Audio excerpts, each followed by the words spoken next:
Matthews, and tonight with us, Mike Jones. Hello, Mike. Hey, Dale.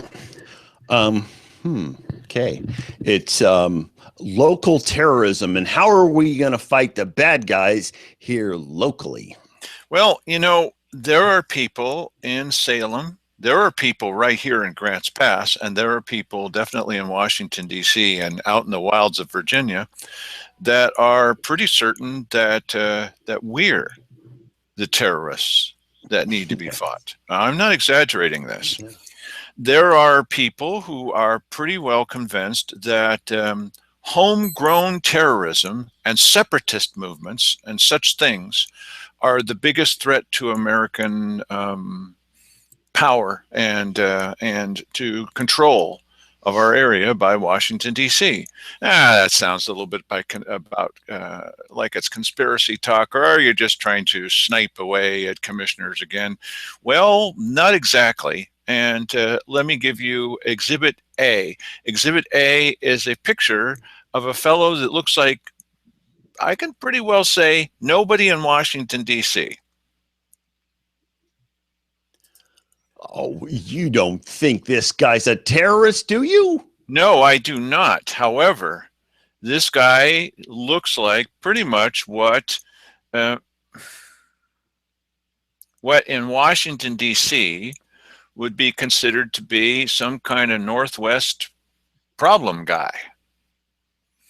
And you'll see from a videotape later that he doesn't mind telling them exactly what he thinks about the BLM and about Alan Bates and etc. And so, just imagine now that you're living in Washington, D.C., where everyone's wearing some kind of shirts, white shirts and red ties and suits and etc. And then this guy walks in the door and you're thinking, oh boy, here we go. And he's got an Oath Keeper shirt and hat. And Oath Keepers are not generally considered to be mainstream Washington, D.C. Sorry, they're just not. Yeah, so, and also, should our area be watched more carefully? Well, you know that they monitor this show, and they're going to monitor some of the TV things that happened here and things like the Bill Maher show, of course, because these are people coming on and saying what they think about the federal government, and the federal government's going to be monitoring. They're monitoring our telephone conversations. You already know this. This is not something that's made up on the internet and then, well, repeated on the internet. So do our local officials really feel, are they going around and telling people at the federal level, well, the reason the voters don't back us is because we're lunkheads? Or are they going around and telling the federal government in Salem the reason the voters don't back us is because the voters are lunkheads? Which do you think?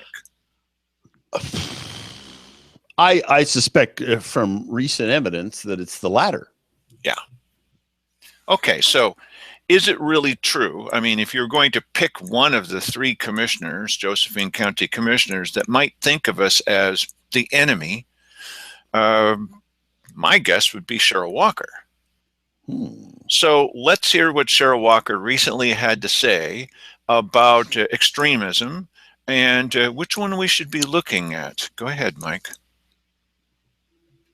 A professor, his name is Ari Perlinger, at the United States Military Academy at West Point, did a study a couple of years ago and published the study. And I'd like to read this excerpt. It's not an excerpt, but an overview here. Despite public anxiety about extremists inspired by Al-Qaeda and the Islamic State, the number of violent plots by such individuals has remained very low. Since 9/11, an average of 9 American extremist Muslims per year have been involved in an average of 6 terrorism-related plots against targets in the United States. Most were disrupted, but the 20 plots that were carried out accounted for 50 fatalities over the past 13 and a half years. In contrast, right-wing extremists averaged 337 attacks per year in the decade after 9/11, causing a total of 254 fatalities, according to the study by Professor Perlinger. He is a professor in the Department of Combating Terrorism at our United States Military Academy. He says the toll has increased since the study was released in 2012. It goes on to talk about different programs that have been addressing the domestic terror issue and the attitudes and positions that have been fueling the hatred and the hate attacks. And I think that that's quite evident by the terrible situation that occurred this past week with the murder of the people in the church in Carolina. So I encourage anyone in the community to go and see this production, this movie tonight, Not in Our Town. So it would heighten our awareness in regards to what actually constitutes hate, how it thrives, and how we can combat that in our own community. So I'm hoping I can make it there myself at 6:30 tonight. So, Mike, why is Cheryl Walker mentioning this at a weekly business session? I mean, this just followed, as she mentioned in there, this just followed the wackadoodle who went into the church in South Carolina and shot up a bunch of people there. And, but I think this is reflective of her worldview. And it's interesting because I looked up the article that she's speaking of. Now, just to put things into perspective, the number of attacks that she gave, that's 28 every month. How are these right-wing attacks going by 28 every month? That's almost every day without us hearing anything about them. And, sort of makes you wonder about the definition of a right-wing attack. But here is a Washington Times article about this West Point study.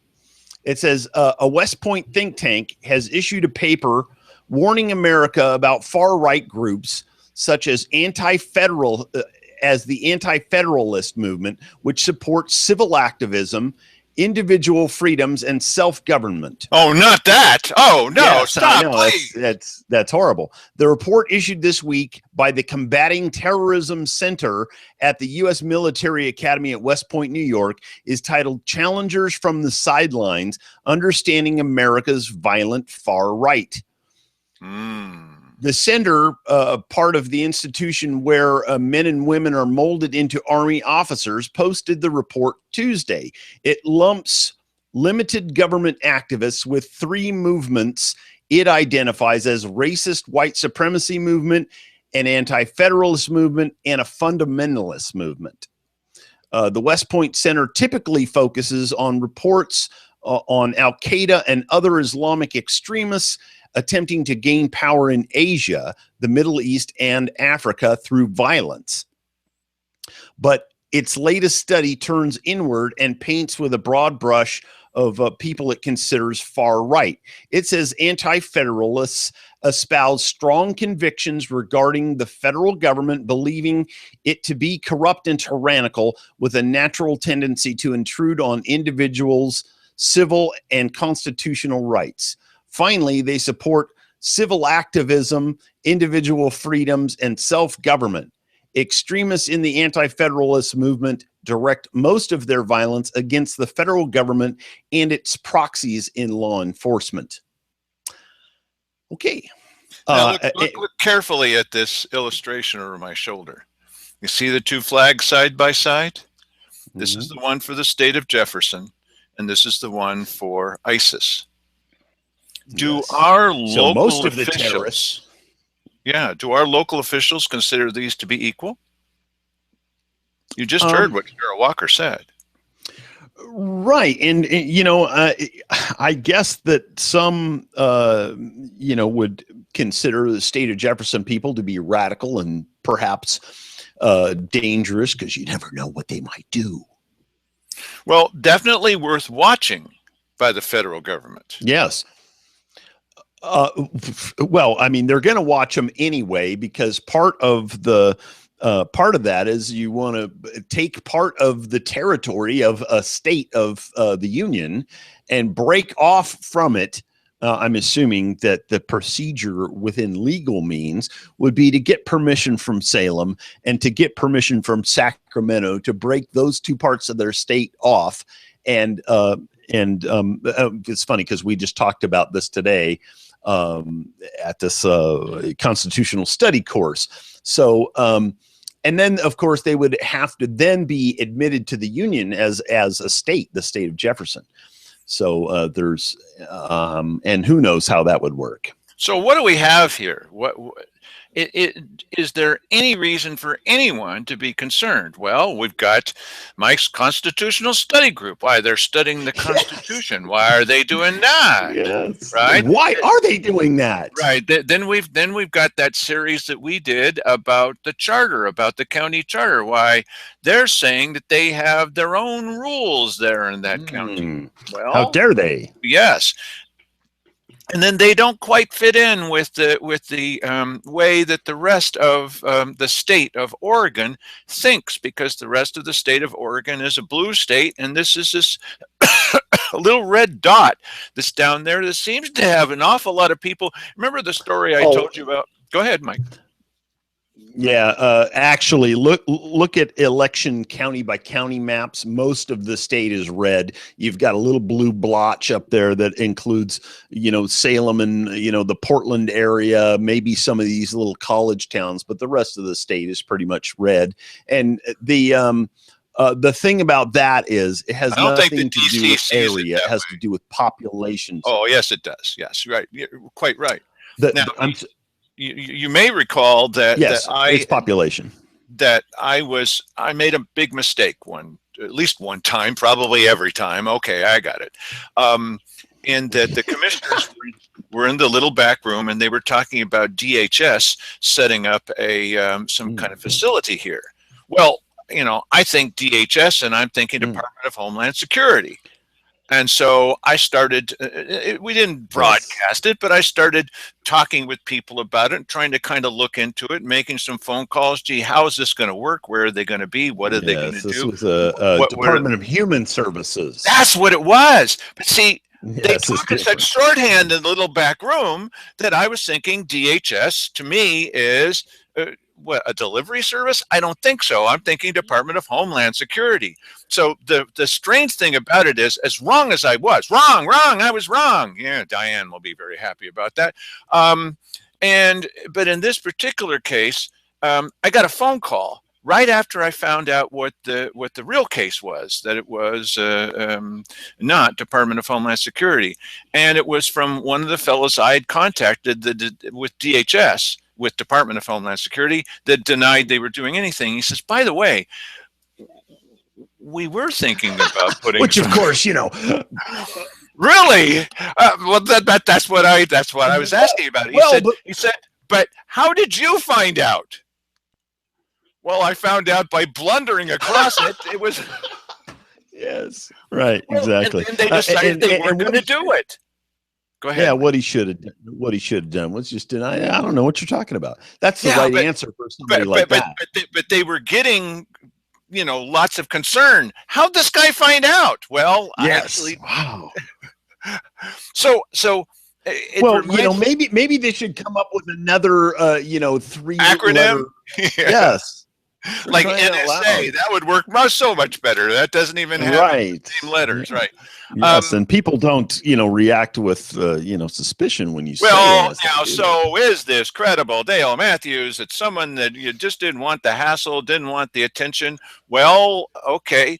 Recently, we found out what we think may be happening. We're not sure. We think it may be happening with Erickson Air Crane. I'm not saying they're the same outfit. Come on. But, they didn't want a lot of hassles at the Ivy Airport. And so many people are upset about the noise levels that's beyond human endurance. I mean, it's like being, according to them, it's like being on the deck of an aircraft carrier where everybody at the deck has to wear noise-canceling headphones, right? And so, but these would be flying above people's homes, and they don't have the noise-canceling stuff. So there's a possibility that due to the public outcry, they may not move there. Well, so it's not beyond the realm of possibilities that DHS, as they told me, were considering moving here, and just having the question and the hullabaloo raised was enough for them to say, maybe maybe we won't. Oh, so Dale is claiming credit here. No, no. I'm going to be keeping them watched from out. now on. I am on the watch list for reasons because Right. I used to work with characters like that. Right. Which Yeah. means that you're dangerous. Yes, yes.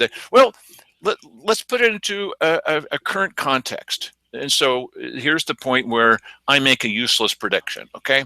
And that is this thing that happened in Paris. One of the reasons they think the terrorists were able to communicate so effectively, because they said this one was more organized than any they've ever seen or any they've seen anywhere, near now. And they seem to have, coordinated all these things that were happening. And how are they doing that? Well, maybe they did it through Nintendo, and you can contact each other, and you can have a conversation. I'm playing a game, but actually you're not. More likely, they think, is what's happened is that they've used encrypted communications. Okay, stick with us here. Okay, Yeah. and so why is that even possible? The reason that kind of thing is available through American manufacturers is because this Obama administration, okay, I voted for the guy the first time around. So, okay, yeah, I hear you. But I didn't think that he was going to be doing these things about the oppression of communications and about listening to everybody. Yes, there were people, I knew it all along. Yeah, sure you did. Okay, but they've got these server farms and these places where they're listening to everybody's conversation and storing it up. And to be honest, they have been doing this for years. This is not something new that Obama just started. This has been going on for a long time. But this is a matter of fact program on steroids. I mean, this is bigger than ever before. Yeah. But what they admit to is that they have a record of the data having to do with like who you called, how long you talked to them, that sort of thing. But there's a lot of people that believe that they have recordings of every single phone call. So how does that fit? They have the space to do that. Yes. How does it fit with Paris? And the way it fits with that is that they're hopping mad that there are U.S. manufacturers that are making these connections, and maybe some of you are. Why? They can talk to each other without the government being able to listen in. Why did they do that? Because the government was listening in. And yes, certain crime figures, but maybe just everyday people. I mean, we put out this show, and it's not encrypted unless you think that, this has a special message just for you. And if so, stop watching this show. You're crazy. So what we know is that they're upset about that. The government is going to make a special effort, even more than before, to stop those companies from making encrypted communications possible, because they don't have all the keys, and they want the keys to every door. And it only started because they're insisting that they wanted to listen to everyone's conversation. It wouldn't have been necessary. Yeah, but I'll tell you that I mean, the NSA doesn't have authority over other parts of the world and what they're doing, and there are a number of encrypted email services that I know of, and as a matter of fact, I signed up for one. And just because I thought it was cool, you'd have this encrypted email service thing. The problem that I found with this, called Proton Mail, by the way, if you just go Google it, you'll find it. Somebody has to be willing to encrypt email back and forth to you. And because both sides have to be doing it, otherwise it's pointless. Right. And then because obviously every operation that sets up something like that wants to make money. They started sending me, you have a new message, and I'd go log into the thing, which is, it takes 2 sets of passwords. You have to log into the service, then you have to log into your inbox on top of that. It's really, and then it was an advertisement sitting in there. I was like, come on, really? I need to have an encrypted advertisement so the government doesn't know what sort of advertisements I'm getting. And this particular server is based in Switzerland. So they could certainly be using that sort of thing, and the NSA wouldn't be able to do anything about it. Well, we're not just talking about this because we're geeks. We are. and because we're enamored with the technology. That's not the reason. The idea is that the government's going to be watching us, and they don't like the fact that we can somehow get things done without them knowing about it. And that's what then leads to their shooter scenarios, and trying to warn people, especially in government, about the public that has lost faith in their local government, for example, and what could possibly happen to you. Now, we're going to play for you something made by the Department of Homeland Security called the active shooter situation. And they consider that if you run into some kind of situation where you have a shooter in your building, and they've talked about this at county commissioners meeting, maybe there is a danger from the disgruntled public. Play this, Mike. In the event of a shooting at your location, you must quickly determine the most reasonable way to protect your own life. You will need to this is not it, by the way. The course of action is to evacuate or to hide. Call Under a 911 when it is safe to do so. Yeah, stand out in front of the building and call them. I have to stand right here and text my friend. Belongings behind. Help others escape. Come on, wait! Whoa, wait! You forgot your cell phone. Wounded people. Evacuate regardless of whether others agree to follow. Warn individuals not to enter an area where the active shooter may be, and follow the instructions of any police officers. Fire first. If evacuation is not the best option, find a place to hide where the shooter is less likely to find you. That's in and plain ensure sight. your hiding place does not trap or restrict you or your options for movement. Consider the difference between cover and concealment. Cover will protect you from gunfire, and concealment will hide you from the view of the shooter. Quickly choose the best option. If you are caught out in the open and cannot conceal yourself or take cover, grab some you might scissors. consider trying to overpower the shooter with whatever means are available. Now watch this. Chair, what happened to you? We're watching you guys. What are they doing? That's terrible. This is not You should lead by handicap example. accessible. This is not handicap accessible. Will help. Yeah, that's not What kind of special event is this? We're Get supposed down to there. take care of the elderly. I don't know, Dale. What was that? They were hiding under the boardroom table in the little back room.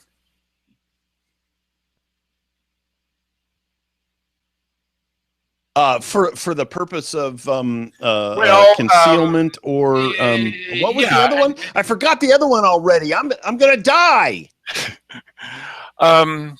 That's a really interesting thing. Now, Ginny It was Hall concealment and scissors, something to do with scissors. Right. So Ginny Hall came in and she said, "It's earthquake time," and so if you're in a 100-year-old building, when this thing comes down, I'm out the door, buddy. I'm not going to wait in there for all these floors above me to fall. Yes.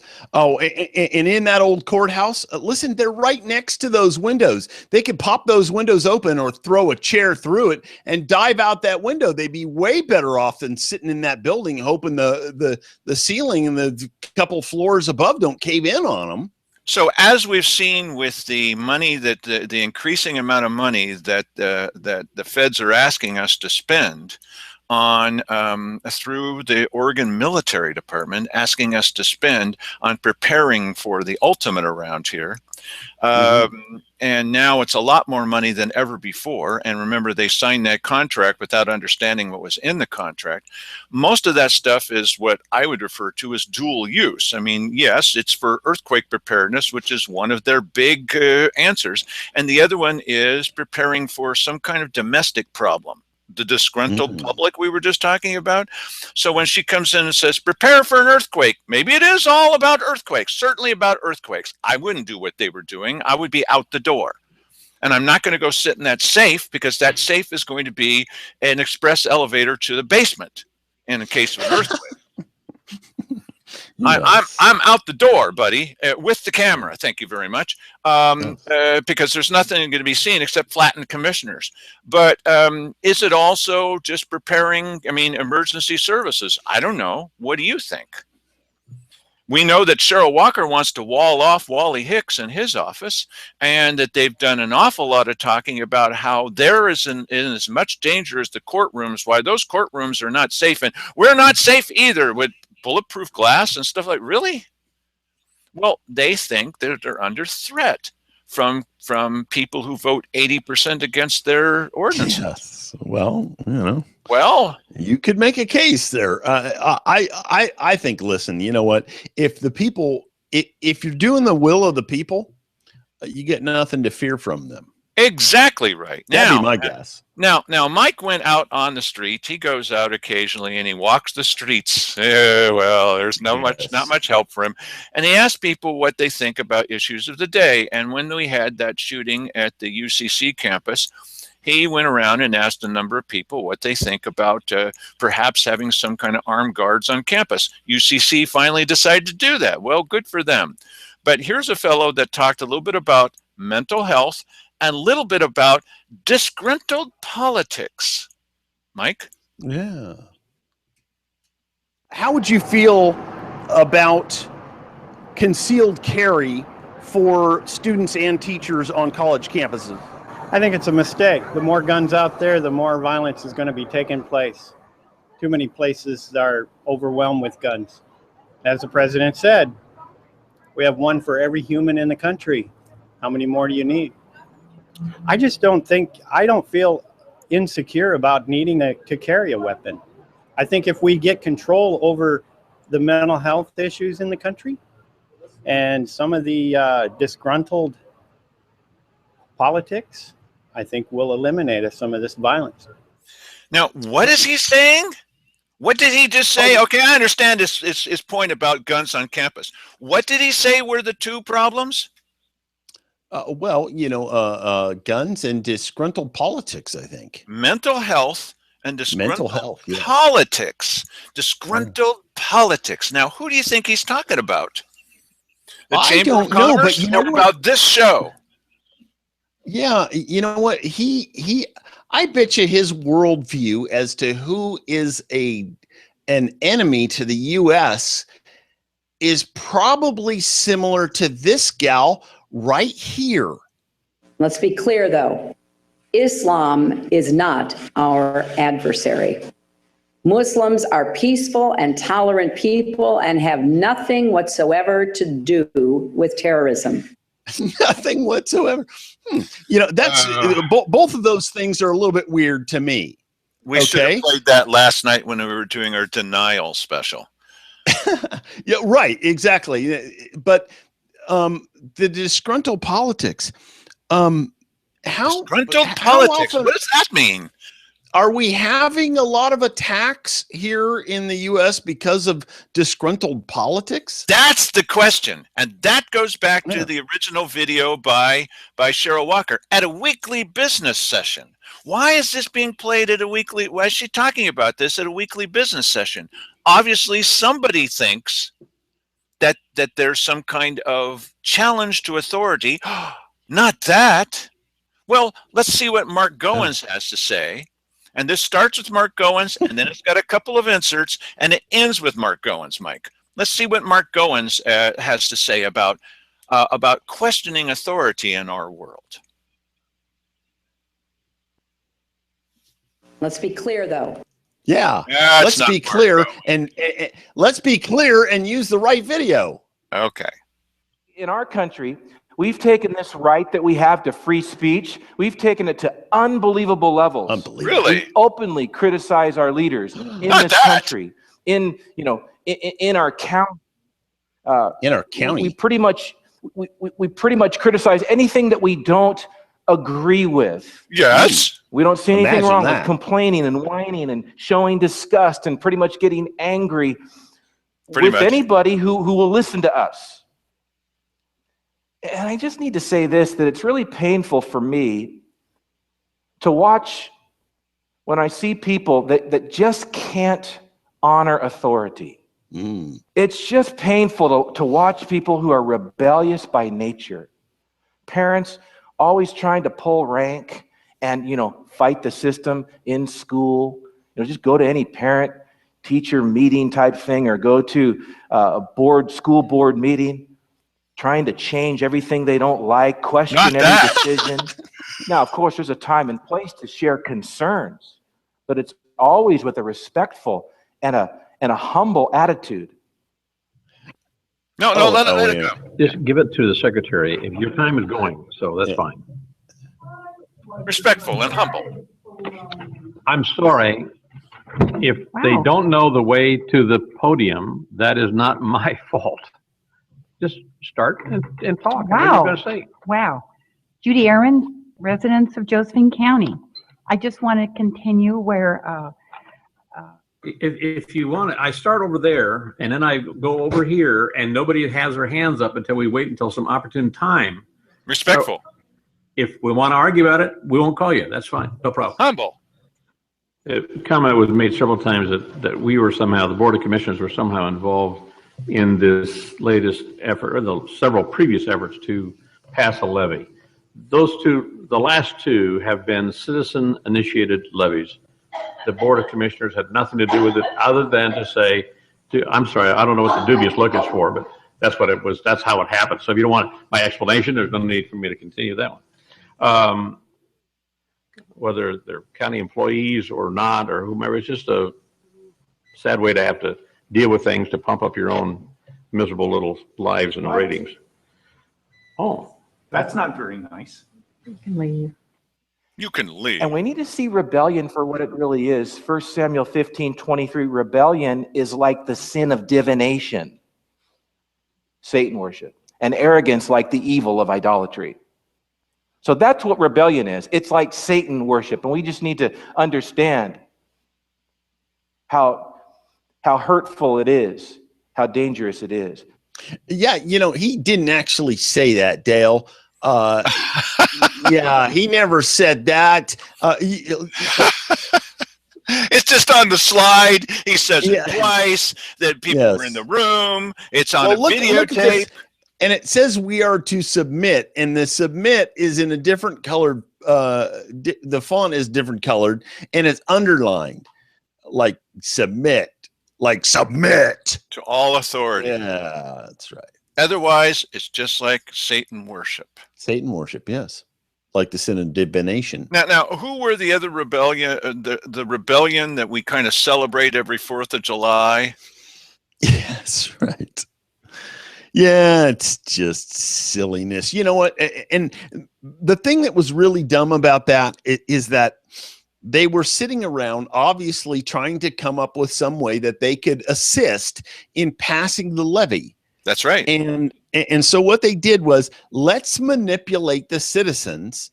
In the church. In the church. In the church, yes, because that's what's right. And you go, well, how can we do that? Yeah, let's oh yes, that's right. We'll go to this Romans 13 or whatever the heck it is that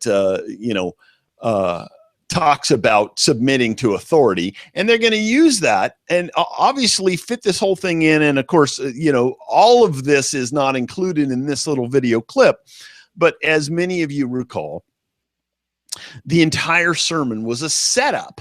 From the beginning, it should have had a disclaimer warning saying this is a political, gathering here. We're going to try and rope you in and get you to vote for the levy. They didn't do that, though. This was presented to the people coming in there as though this was a legitimate sermon.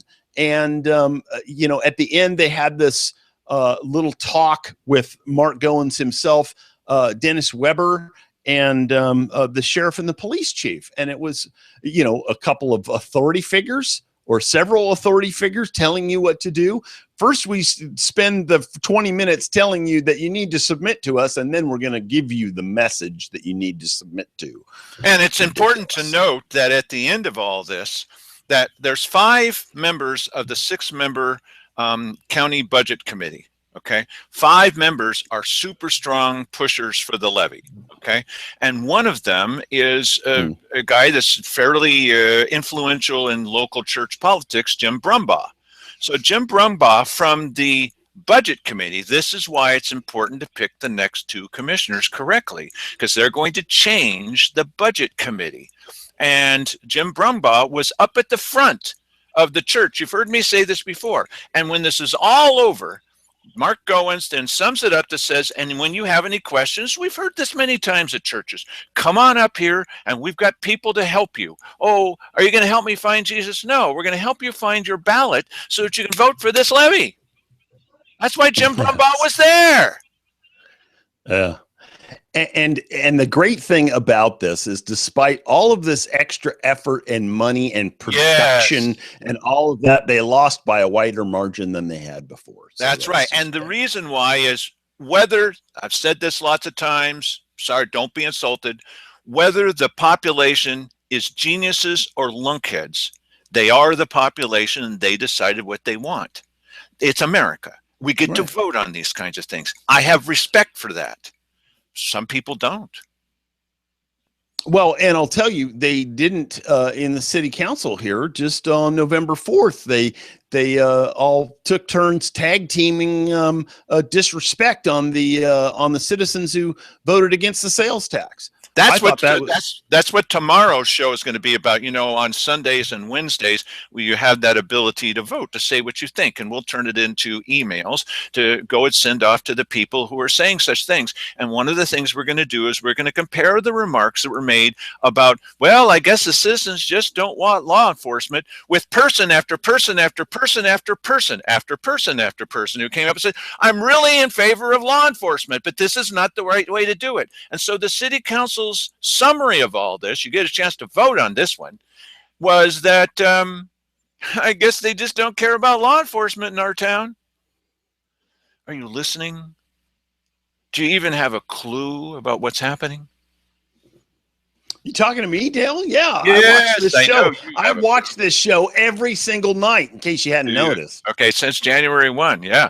So, you said something about Dennis Weber. Well, Dennis Weber was involved in that, okay? And so just think for a second the alarm that must be out there when you can take someone that is a grandma type figure, and she gets really upset and makes probably the best speech that she ever has, headed toward Dennis Weber, and say, what the heck do you think you're doing, bud? Go ahead and play this. Pauline Dean, Grants Pass. Since the pastor's sermon has went viral, obviously, so did the consternation and grievous disappointment in him by many others. So I have this open letter to Pastor Dennis Weber of the Parkway Christian Center here. Sir, I sincerely want to believe that the comments you made on a YouTube video I watched with you, your sheriff, and a couple of other gentlemen were made out of an innocent ignorance. I truly would rather believe this scenario than to think that you know the truth of Romans 13 and are intentionally misleading your flock and others. Mr. Weber, to give you the benefit of the doubt, I'm going to assume that you just need a bit of biblical instruction. So here goes. Oh, boy. Nowhere in Romans 13 are we instructed to obey evil civil authority. Since this passage was written from prison by a lawbreaker named Paul, then one would have to assume that Paul was an unrighteous man for disobeying the civil authority and a hypocrite. Of course, the same is true of the apostles and thousands more that were slaughtered by the civil authority of Rome for obeying their unrighteous laws, right? How ignorant is it to teach unlimited submission to man's government? Now, we must not forget all of the unrighteous men who actually armed themselves against their government in 1776. Wow, what a bunch of sinners. How many more, Mr. Weber, should I take the time to mention that your interpretation of Romans 13 is actually from being naive, ignorant of God's word, or and outright false teaching used to mislead the people. Yeah. How about in Acts 5:29, when Peter and others told the ungodly church leaders of the day that they would obey God rather than men? They were just released by angels from prison, where they were placed for preaching. They must have been truly unrighteous men for going against an unrighteous bunch of hypocrites and civil authorities. Imagine that. And even after being beaten, they still didn't understand that Paul had taught them to obey man's laws. Yeah, no what's matter wrong with what. those people? In Acts 17, Paul was accused of preaching there is another king than Caesar, who was civil authority. In Colossians 1:16-18, he also taught that Christ had preeminence over all things. Thank you. Now, just think for a second. If you're part of Department of Homeland Security or the "let's keep everything low key" group, okay, which is its real purpose. Now, we've got people who are not listening to their church leaders. They're not listening to their elected leaders with 62 votes, like Cheryl Walker. They're even talking about, my gosh, we've got a grandma that's getting up there. I don't know if she's a grandma. Getting up there and railing against the system and talking about that radical back 2,000 years ago. This has got to be watched. We need to be alarmed about these people. And then Pauline Dean is dangerous. Yeah. You better watch out. She's a mean one. I'll tell you, I absolutely love that from Pauline Dean. It's just great. Okay, so is it really true that this kind of thing is getting into the everyday dialogue? I mean, maybe just a couple of overexcited commissioners who feel that everyone's out to get them because they don't like them and they don't respect them. Well, here is Community United for Safety. This is CUFS, and what they had to say about on KJO, what they had to say about street thugs. The sole purpose of people coming here is to create hate and discontent. And then KJO agrees with them and says, yeah, it's just like ISIS. It's just like ISIS. Go ahead, Mike. We see when other people are sleeping in their beds at night, we see what's happening in our community and the degradation that this behavior of these street thugs and those people have come here with the sole purpose of creating hate and discontent and taking advantage of the generosity of our community. It's offensive to me. We can no longer sit back and expect somebody else to take care of it for us, because it won't happen. The bad guys will dictate the future of our community, and we can't tolerate that. Well, yeah, and once they gain a foothold, it'll only get worse. And let's use ISIS as an example. Wow, is that? Yeah, let's do that. Stuff. Let's use ISIS as an example. Well, there's so much that was said in that. The levy didn't. Thugs? Yeah, the levy didn't get passed. And you know what? Somehow we've been able to hold off the street thugs and the people trying to take over the community because they haven't done it. No, wait. Yes, they have done it. Okay, yes, they have. I'm sorry. Sorry to blow your premise. No, I think that she's not talking about street thugs that have come into our community to sow seeds of hate and discontent. That's us. Oh. Those are people probably coming in from California when you think about it now. And they've come here for the sole purpose. She's just said that. This is one of the this is not someone in off the street, one of the street thugs in off the street. No, she was the number one or number two person in cuffs. And what she's saying here is that people have come here not to steal. Well, that's not why they're here. Not to take anything from you, not to hit you over the head. Their sole purpose is to create hate and discontent. She's talking about, not about, the sole purpose of a thief isn't to create hate and discontent. The sole purpose of a thief is to do something in the middle of the night, like sometimes the commissioners do, where nobody can see. No, These people are here to create hate and discontent, like don't vote for that levy. Tell me where I'm wrong. Okay. Yeah, I don't think that's what she was talking about in that particular instance, but I get that they probably are beginning to think of us in this way, that we are the bad people. But I mean, what credibility would you give to this woman at any point in the future? When she wants to come in and say stuff like this. She was there with Scott Draper from Cuffs. I mean, right. And they were on KJO, and he was agreeing with them. Yeah. It's just like ISIS. It's just like ISIS. Yeah, that's dumb. That's really ISIS stupid. is not coming to steal. ISIS is coming to take over. Yeah. And this is part of the mindset of these guys. Look, they're totally against law enforcement. No, we're not. Well, yes, they came here and nobody said, we're going to play that tomorrow night. Dan DeYoung, thanks, Dan. Oh, they're not interested in law enforcement. That's not correct. Yeah, I mean, this is just one of these situations where it was we need to pass the levy at all costs, and in order to do that, we need to scare the crap out of you, and that was the objective there, and she obviously failed to do so. So next time they need to drag out a bigger bugaboo than roving street gangs that are here to create hate and discontent. They can come up with some other bigger monster.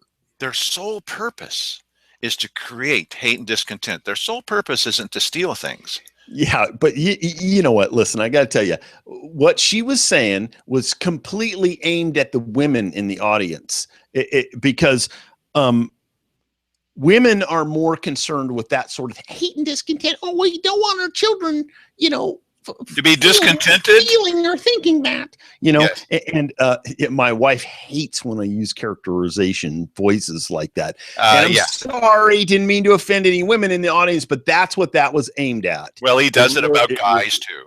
Okay, yes, I do. Here is another woman. And the voices aren't too much different either. Yeah, the voices in my head, as Cheryl Walker says, she's listening to the voices in his head. Thank you, Cheryl. It's that kind of respectful and humble attitude that was suggested by Mark Goins. So next up is Mary Gautreaux. Mary Gautreaux was at that big meeting that they had where people packed the room and they were talking about no more mining here in our area. She works for Ron Wyden, and she mentions in this little speech something about BLM. It was a long speech, so I cut it a little bit, about the BLM and about what she calls, now this is what's at stake for these guys, the higher, irreplaceable core values that are at stake. Really? Higher, irreplaceable core values. We're putting their irreplaceable core values, we're putting them in jeopardy by even questioning authority. Mary Gautreaux. In 2009, Senator Wyden, with his colleagues Senator Merkley and Congressman DeFazio, again asked the Secretaries of Agriculture and Interior to withdraw Rough and Ready Creek after the BLM determined that a number of acres of the proposed mining claims did not contain a valuable mineral deposit. Really? No, there's more. For almost 20 years, along with Congressman DeFazio and more recently with Senator Merkley, we have tried to protect these unique botanical and scientifically valuable areas from speculative mining operations. There are dozens of sport fishing, commercial fishing groups that are asking for even more protection. And throughout the years, Senator Wyden has always believed that these wild watersheds that provide clean drinking water and are home to healthy salmon and steelhead runs and provide high recreational values should be protected. The bottom line is these watersheds should not be subject to mining opportunities when there are higher, irreplaceable core values at stake. Now, Mike, please have someone explain to me why sport fishing is more important than sport mining. or recreational mining. Well, you know what? And here, let's understand something about this woman and the group that is involved in this whole thing. To them, sport fishing isn't a higher consideration. It is a useful one, though, in the interim. And that is because those guys are going to jump on board and say, yes, it's bad. What the miners are doing is bad. And as soon as they get rid of the miners, they'll come in and they'll nail the fishermen next. So why they're in that line to bunk the miners in the head is, you know, stupid if you ask me, but whatever. We had some people that were there at that meeting. And recently we talked with someone and said, hey, you were at the meeting. Why didn't you get up and speak? That was one of the questions. Oh, I'd prefer that you not ask that. Okay, thank you very much. And in this particular case, there were people that were there from who were fishermen. Now, you know, and they're concerned because if you have this little mom and pop operation that's on the side, I'm not talking about some huge factory that's damming up the river and then undamming it, you know, without an EIS. I'm talking about, you know, well, they could kill some fish. Listen, if you're in the fishing industry, one of your goals is to kill fish. I mean, you're going to catch them, you're going to drown them by pulling them out of the water, and then they're going to drown, you know, asphyxiate in the oxygen, and then you're going to eat them. Yes, and I have no problem with that. Right, I understand, but my point is, well, this is cruel, and this is not. Wait a minute, killing them, and your goal is killing them, where the other one, that's not your goal. I'm sorry, you know what? Those guys, they're all going to be shocked when all of a sudden that the you know, the bad guy comes for them in the middle of the night. They'll all be shocked about it. I won't be shocked. They will. Oh, well. Well, we've had that conversation many times. The bad guys come for me. You cannot speak anymore. You're a candidate, and no more speaking for you. And then they come for you. We've had that discussion. Okay, so I asked a question of the BLM after this debacle where you know, so much of the forest burned down, and I was asking them about you know, do you really feel that you've done a better job of managing for a fire resilient landscape than some people think that you have? And here's the question I asked of the BLM. I think you need to question authority. Go ahead, Mike. This gentleman here has his hand up next. I think most people in the room would agree that you did a champion job in fighting these fires. They did. And if you want to talk about replanting, talk with Jim Brimble up in the front. He's a great guy, a good representative of BLM. But you're not the Bureau of Fire Management. You're the Bureau of Land Management. And would you agree that some of your critics about the way that critical of how you manage the land are actually right? And they've been proven right by this. And what will you do to listen to them more carefully to prevent this in the future? So you're talking about managing for a fire resilient landscape. I am. And BLM is very interested in a fire resistant landscape as well within the scope of the money and our ability to take projects on. BLM has had a very large, extensive fuels program for about 10 years. We've accomplished a lot, and it's a drop in the bucket. May I ask a follow-up? Yeah, go ahead. Okay, the follow-up is, of course, because there's other hands up here. Of course, sir. Thank you. Of course, what you're saying is that we need to pay attention to the habitat, and the habitat needs to take one of the top priority positions. That's one of the reasons we don't go in and do a lot of clearing and et cetera, except this really isn't very good habitat anymore, is it? Well, we'll talk to Robin and Chris about that. It would definitely be worth talking with them about it because it's a different type of habitat now. But it's not that it is. Listen to the audience. It's a different type of habitat now. There's a lot of activity going on out there in terms of plant and animal life that's coming back. But it's well worth talking about. Remember the fire severity? We have a lot of moderate and low severity. We also had, and I think we have some papers written up. We had some, we had done a lot of fuels treatment in different areas, and we have some actual results of where we did fuels treatment, and that was places where they stopped the fire or their intensity was less. And she's not here tonight. Mike could probably tell you we can get those papers. that we've really shown some good results where we did fuel treatment. It's been very effective. When you have a firestorm and a fire campaign like that 3-day window, fuels treatment isn't going to buy you all that. Well, Mike, it's a different kind of habitat now, buddy. Yeah, it's a different kind of, and you know what? If they went in there and salvaged some of the trees that were left, then it would be even a different kind of habitat after that. So what's the difference? Well, the difference is that you now have cooked spotted owls. Right. Which are probably very tasty, by the way. I would imagine probably a lot like chicken. Very much like a bald eagle. Okay, so now, so you do have people occasionally that are questioning authority, and they look a little bit like the first guy that we saw in the show, and sometimes they look like this fellow who was a co-owner, is the co-owner of the Sugar Pine Mine. And when you've got people in Washington, D.C. and Salem that look at him, they might say, I don't know, who is this guy? They're not listening to what he's saying. Just watch.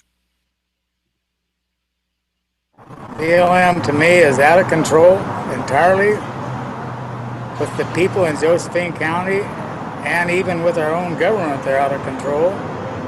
And I believe this investigation should be carried out immediately.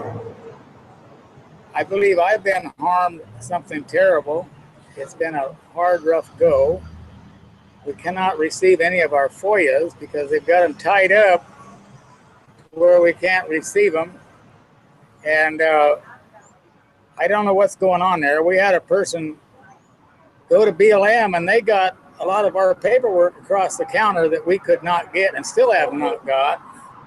So therefore, I'm pretty disgusted with BLM, and they've been lying all along about everything. They've told people that a mining claim, when it changes hands, loses its status. That's not true. When a mining claim is sold, it keeps its status. It keeps the same numbers. It keeps the same title. And our title runs from 1853 right on down to today. It's never been changed. And we believe we have our service rights, and we're going to prevail in court. We just want our day in court. Thank you. So who are these radicals that are insisting that the BLM ought to be investigated? They're used to that the other way around.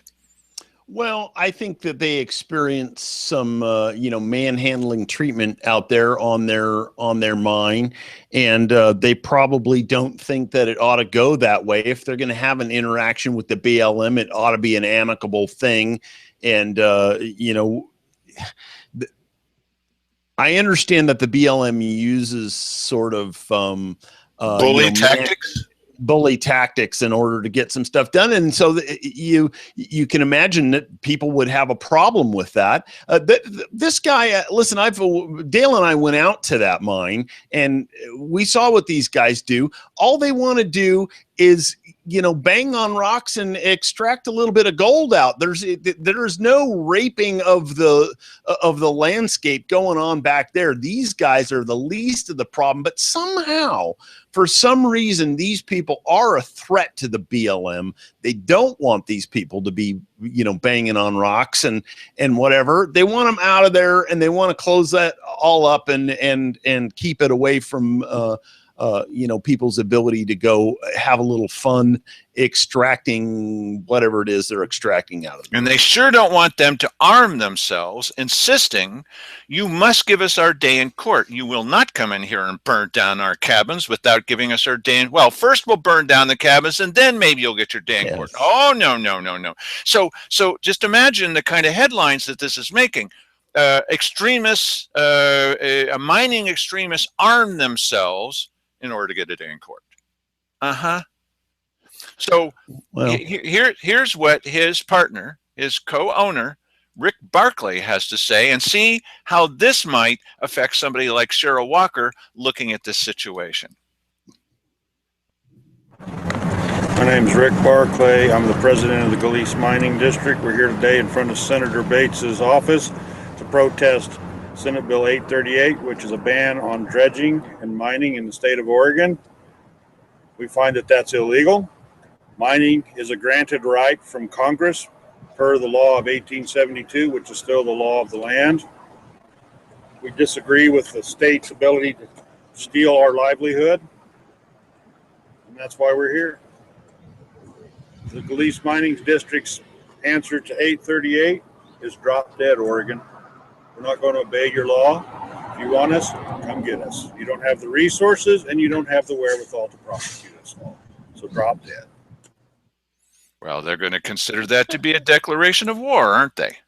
Yes, they probably are. And unfortunately, obviously somebody has to become very frustrated before they get to that point. I'm sure that you might have found him to appear a bit more reasonable maybe several years ago before so many of the state and federal offenses piled up on top of him.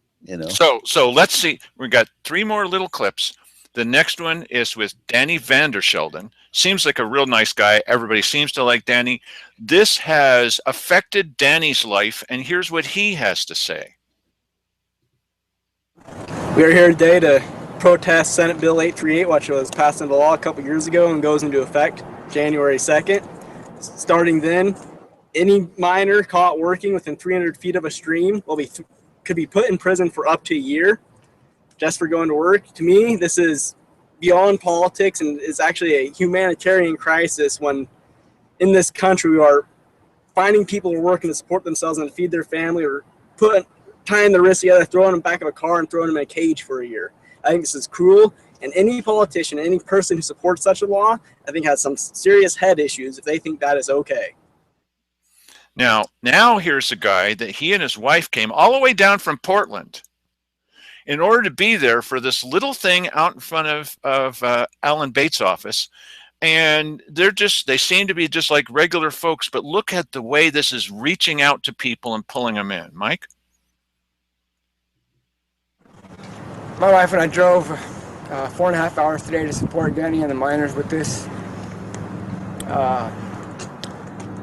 It's a big issue when people, trying to take somebody's right to work away from them. It impacts their livelihood, their family, their way to earn a living. It impacts everybody. And if we don't stand together now, when will we? Pretty emotional. Now, this last little clip is maybe the most important one of all. This is, in my opinion, the worst nightmare for the BLM. Here's a guy that looks gruff and tough, but he knows the law. And that's really going to be threatening to government that is trying to force you to do things their way. Let's listen to him one more time. Rick Barclay. The problem with 838 is it's not based on real science. They've been studying dredging for over 40 years in the state of California and in the Pacific Northwest. They have yet to produce one peer-reviewed scientific study that shows mining is done today harms the fish. They cannot produce the science, and yet they march forward on this whole project on a set of fraudulent assumptions that they have no basis in science for, none. And that is the crime. Okay.